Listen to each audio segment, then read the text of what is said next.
बिस्मिल्लाहिर्रहमानिर्रहीम। अस्सलाम वालेकुम नाज़रीन। नाज़रीन ग्रामी, आज की दुनिया में इंसानी हुकूक को बहुत ज़्यादा अहमियत दी जाती है। अमेरिका और यूरोपीय ममालिक तो खुद को इंसानी हुकूक का चैंपियन करार देते हैं और मुखालिफ मुल्कों पर इंसानी हुकूक की खिलाफ वर्जियों का इल्ज़ाम लगाकर उन पर पाबंदियां भी आयद करते रहते हैं। लेकिन क्या आपको पता है कि मगरबी दुनिया में इंसानी हुकूक नामी चीज़ की इब्तिदा कब हुई? इसकी इब्तिदा बरतानिया से सन 1215 में उस वक्त हुई जब इंग्लिस्तान के बादशाह ने अपने इख्तियारात में कमी को कबूल किया और एक दस्तावेज तश्कील पाई जिसको मैग्ना कार्टा या अजीम चार्टर कहा जाता है। ये चार्टर ज्यादा अरसा तो नहीं चल पाया, लेकिन किसी न किसी शक्ल में मौजूद रहा और आज भी इसकी गूंज सुनाई देती रहती है। मैग्ना कार्टा के बारे में कहा जाता है कि इसने इंसानी हुकूक के लिए राहें खोली और मुतलकुल अनान बादशाही के आगे बंद बांधा। मैग्ना कार्टा की दस्तावेज पर 15 जून सन 1215 को इंग्लैंड के कमजोर बादशाह जॉन ऑफ इंग्लैंड ने उमरा के साथ दस्तखत किए।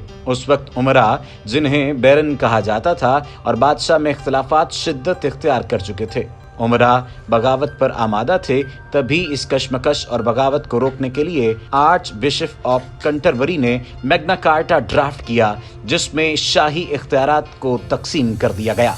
अगरचे आज इसे इंसानी हुकूक के लिए अहम दस्तावेज करार दिया जाता है, लेकिन ये दर हकीकत बादशाह और अवाम में नहीं बल्कि बादशाह और अशराफिया के दरमियान तय पाने वाला मुआहिदा था। इसमें चर्च के हुकूक, उमरा के हुकूक, गैर कानूनी तौर पर हिरासत में न लेने का पैमान, फ्यूडल की हुदूद कायम करने का वादा शामिल था। बादशाह और उसके बागियों के दरमियान इस मुआहिदे की पासदारी और निगहबानी के लिए 25 उमरा की एक कौंसल निगरानी के लिए मुकर्रर की गई थी, लेकिन दोनों फरीकों ने इस चार्टर पर अमल दरामद न किया। इसलिए उस वक्त के पोप इनोसेंट सोम ने इस चार्टर को मनसूख कर दिया।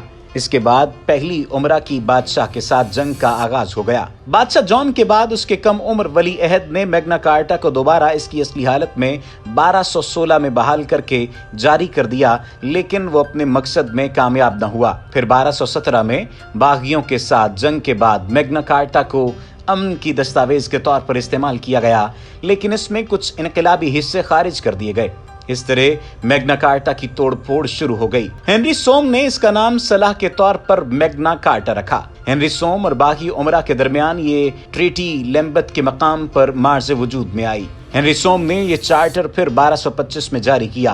इसके बाद नए टैक्स लगाने के लिए हेनरी सोम के बेटे एडवर्ड ने इस शिक को एक बार फिर 1288 में दोहराया और इस दफा मैग्ना कार्टा को इंग्लैंड के कवानीन का हिस्सा बनाया। फिर इसके बाद हर एक नया आने वाला बादशाह इसकी तजदीद करता रहा। अलबत्ता जूं जूं वक्त गुजरता गया, इंग्लैंड की नौजायदा पार्लियामेंट ने नए कवानीन बनाना शुरू कर दिए और इस चार्टर की अमली हैसियत बहुत कम हो गई। 17वीं सदी में कानूनदानों ने बादशाह के हक के हुक्मरानी को खुदा की तरफ से अता होने के खिलाफ दलाइल दिए। मैग्ना कार्टा की सियासी हिकायत और इसकी इंसानी हुकूक की आजादी की कहानी 1668 के सुनहरी इनकलाब के बाद भी जारी रही। सन 1789 में इंग्लिश पार्लियामेंट ने हुकूक का बिल पास किया और बादशाह को अवाम के सामने जवाबदेह बना दिया। 1833 में बरतानिया ही में इंसानों को गुलाम बनाकर रखना गैर कानूनी करार दे दिया गया।